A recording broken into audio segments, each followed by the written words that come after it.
Assalamualaikum warahmatullahi wabarakatuh. Perkenalkan, nama saya Masrin, kelas PGMI 4B. Nah, di sini saya akan menjelaskan sebuah kasus tentang uji. Yang pertama itu uji T1 sampel. Contoh kasusnya yaitu seorang mahasiswa akan melakukan pengujian tinggi badan dari 20 siswa SMA. Berdasarkan literatur terdahulu, rata-rata ideal tinggi badan siswa adalah 170. Apakah hal ini terbukti secara statistik? Mari kita lakukan pengujian hipotesis.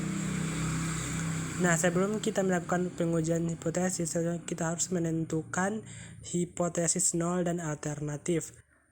HO, nu H0, nu 0 sama dengan 170. Atau tinggi badan sampel adalah 170 cm. H1 nu O tidak sama dengan 170 atau tinggi badan sampel tidak sama dengan 170 cm. Yang kedua itu menentukan A atau alfa. Pada penelitian ini, ia menggunakan alfa yaitu 0,025%. Dengan derajat kebebasan N dikurang 1 yaitu 20, di mana 20 itu tadi yaitu banyaknya data atau jumlah siswa, yaitu 20 dikurang 1 sama dengan 19 siswa. Bagian 3, pengujian dengan statistik uji. Rumusnya yaitu TO sama dengan X bar dikurang nu per S X bar. Nah, sebelum kita melakukan pengujian T1, kita harus menentukan nilai dari SX bar.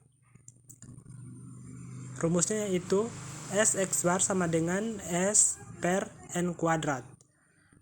SX bar sama dengan S itu dimana yaitu S itu yaitu rumusnya alfa dikali dengan ada derajat kebebasan. Jadi hasilnya yaitu 2,9 sama dengan 2,81. Jadi kita masukkan di situ yaitu 2,81 per akar 20. Hasilnya yaitu 0,63. Selanjutnya kita akan melakukan uji yaitu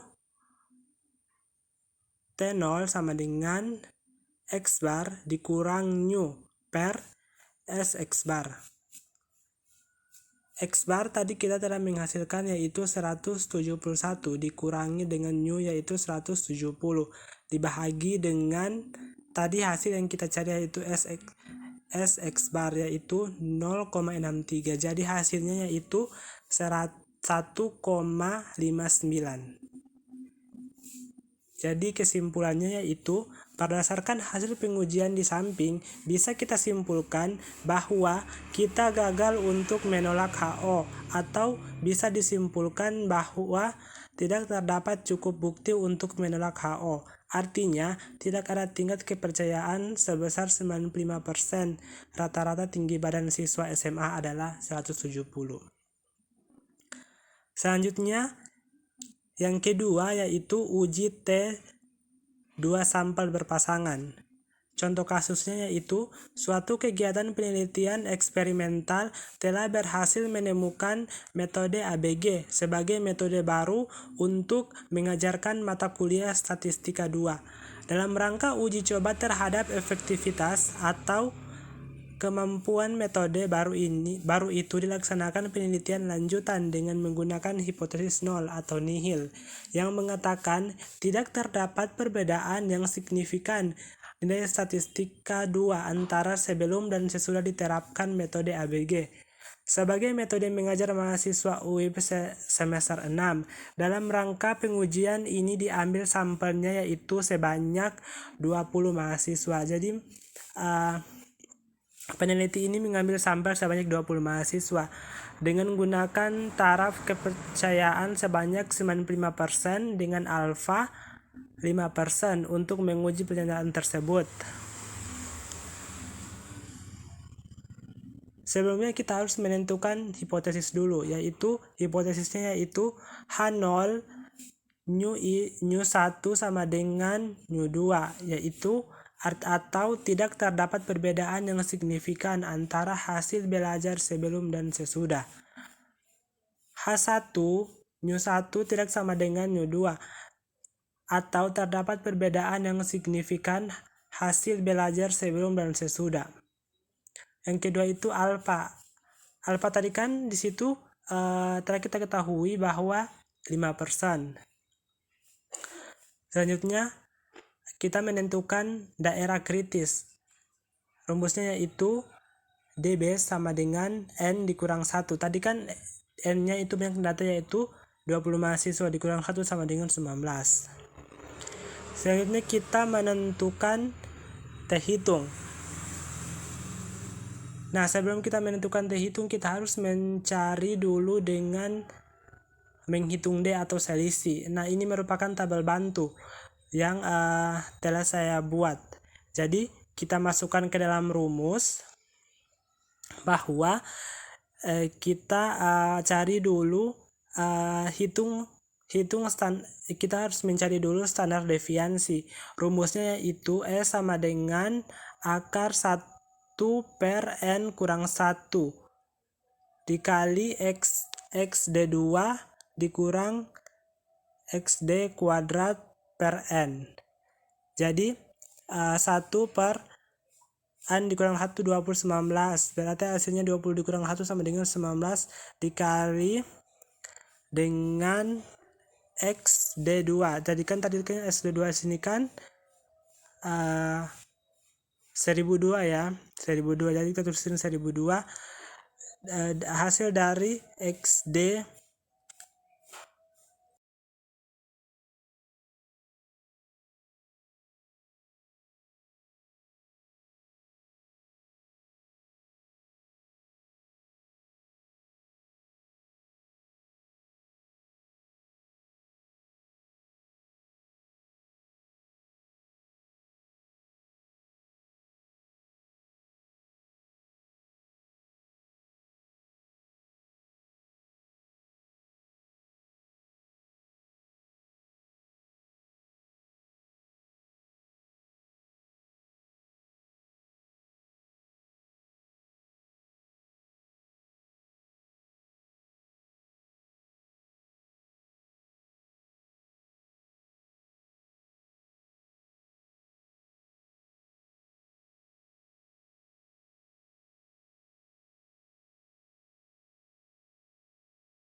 Jadi kita masukkan ke dalam rumus, yaitu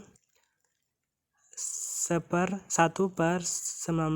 Hasilnya tadi kan 20 dikurang 1 sama dengan 19. Jadi D2 itu sama dengan, sini kita lihat di tabel, yaitu hasilnya yaitu 1002 dikurangi dengan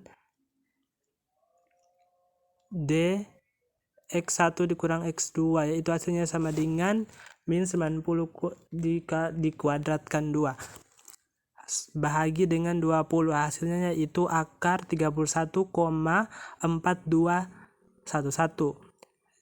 Ditarik akar yaitu hasilnya 5,6054. Selanjutnya kita menghitung T,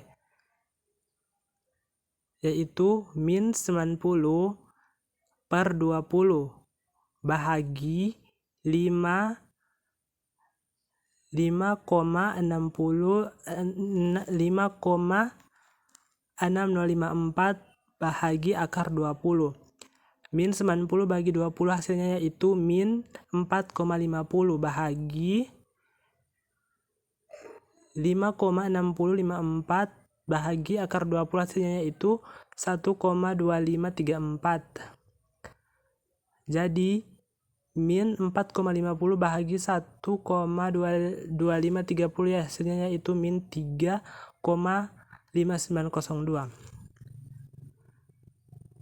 Yang kelima yaitu lakukan uji signifikansi. Diketahui T tabel yaitu T tabel yaitu 2,093.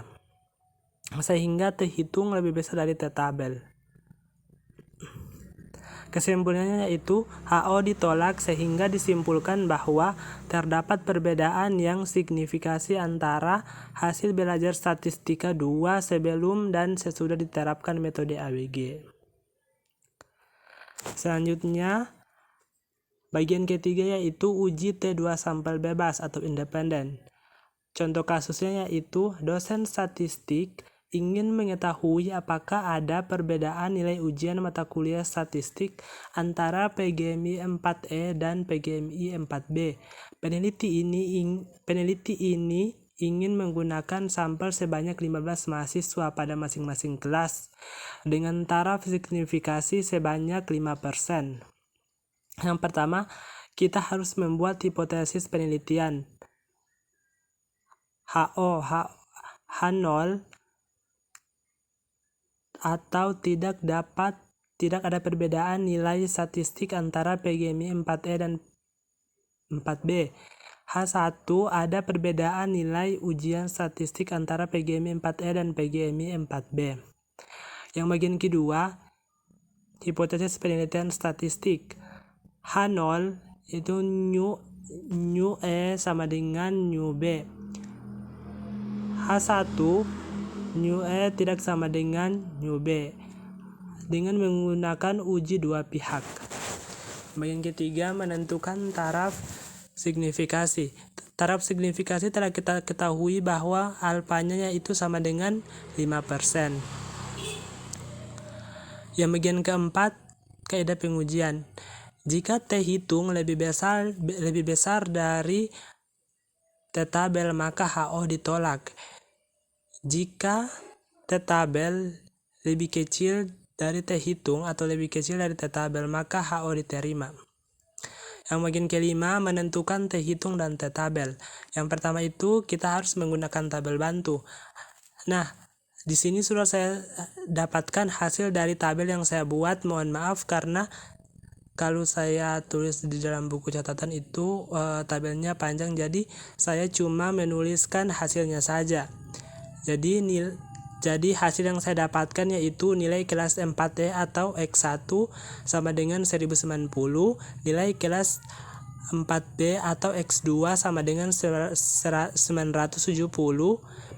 X1 dikurang X bar 1 pangkat 2 yaitu hasilnya yaitu 1771,3, X2 dikurang X bar 2 dipangkatkan 2 yaitu hasilnya yaitu 4981,3. Yang kedua itu menghitung nilai rata-rata atau X1. X bar 1 rumusnya yaitu X bar 1 X1 dikurang N. Yaitu tadi X1 telah kita ketahui bahwa hasilnya yaitu 1090. Jadi kita tulis di situ yaitu 1090. N1 tadi kan telah kita ketahui bahwa menggunakan datanya yaitu sebanyak 15 mahasiswa. Jadi kita tulis di sini 15. Jadi 1090 bahagi 15 hasilnya yaitu 72,7. Yang bagian kedua, X bar 2 yaitu X2 dibahagi dengan N2. Tadi kita hasil dapatkan yaitu X2 yaitu 970 bahagi 15 hasilnya yaitu 64,7. Nah, selanjutnya kita menentukan nilai varians. Rumusnya yaitu S1 2 sin X1 dikurang X bar 1 pangkat 2 dibahagi N1 N kurang 1.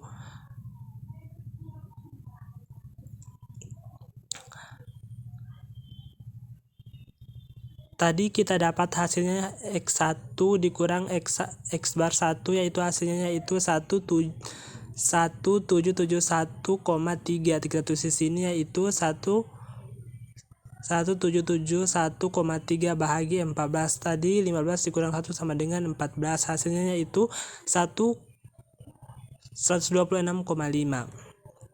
Selanjutnya S2 pangkat 2 yaitu X2 dikurang X bar 2 pangkat 2 dibahagi dengan N2 dikurang 1. Tadi kan kita dapat hasilnya yaitu X2 dikurang X bar 2 hasilnya yaitu 49,81,3 bahagi 14 hasilnya yaitu 355,8. Yang bagian keempat, menghitung nilai T hitung. Rumusnya yaitu T hitung sama dengan X bar 1 dikurang X bar 2 dibahagi N1 dikurang 1 S1 kuadrat tambah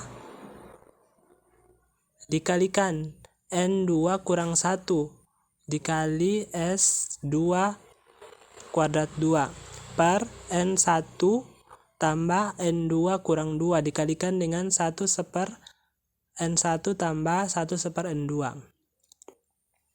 Selanjutnya kita masukkan ke dalam rumus yaitu T hitung, yaitu tadi kita dapat hasilnya yaitu X1 yaitu 72,7. Jadi kita tulis di sini 72,7 dikurangi dengan X2. X2 yaitu tadi hasilnya yaitu 64,7. Nanti kita tulis di situ. Kemudian N kita masukkan di sini. N hasilnya itu 15 dikurang 1 dikalikan dengan S1 pangkat 2. Tadi hasilnya yaitu 126,5. Ditulis di sini 126,5 ditambah 15 dikurang 1 dikalikan dengan S2 kuadrat. Hasilnya tadi telah kita dapat yaitu 355,8 per 15 ditambah 15 dikurangi dengan 2 dikali seper 15 dikali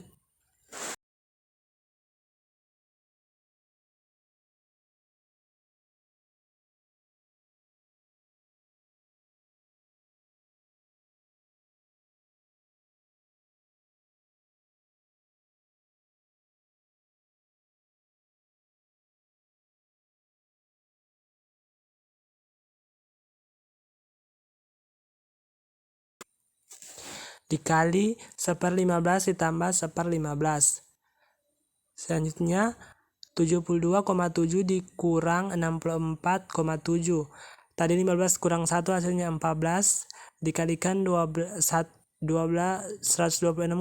ditambah 14 dikali 355 kurang 8 bagi 15 tambah 15 30 dikurang 2 sama dengan 28 dikalikan dengan 2 seper 15. Hasilnya 72,7 dikurang 64,7. Jadi hasilnya di sini 14 dikali 126,5 hasilnya yaitu 177 1771 ditambah hasil dari 14 dikali 355 dikurang 8, hasilnya yaitu 4.981,2 dibahagi dengan 28 dikalikan dengan 2/15. Selanjutnya 72,7 kurang 64,7. Hasil dari 6.752,2 yaitu 1.771 ditambah 4.981,2, hasilnya 6.752,2/28 dikalikan dengan 2/5. Jadi 72,7 dikurang 64,7 hasilnya itu sama dengan 8. Selanjutnya 6.752,2 bahagi 28 dikalikan dengan 2/15 hasilnya yaitu 241,15. 2/15 hasilnya yaitu 0,13. Jadi 8/241,15 dikali 0,13 hasilnya yaitu 31,349. Jadi 8 akar dari 31,349 yaitu 5,7. Jadi 8 bahagi 5,7 hasilnya yaitu 1,411. Selanjutnya menentukan nilai T-tabel. T-tabel atau taraf signifikan A yaitu 5% atau 0,05 karena uji dua pihak, maka nilai alfa 1/2. Jadi tadi nilai alfanya yaitu 0,05 bahagi dengan 2, hasilnya yaitu 0,025. Harusnya di sini D kali B yaitu N kurang 2, yaitu 30 dikurang 2 sama dengan 8, sehingga T